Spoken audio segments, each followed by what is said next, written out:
In today's lesson, I'll show you how to add a festive Christmas outro to any song that ends in the key of E major. Here's some notes C for reference. We'll start with the left hand.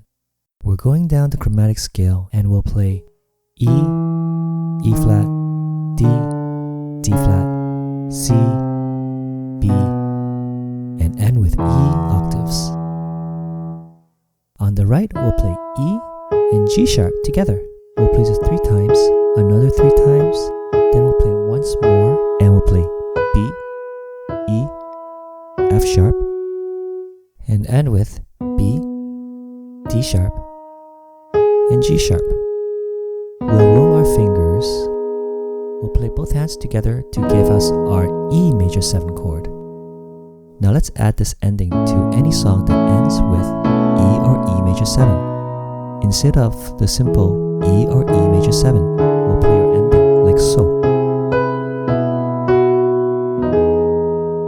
What if your song ends in a different key?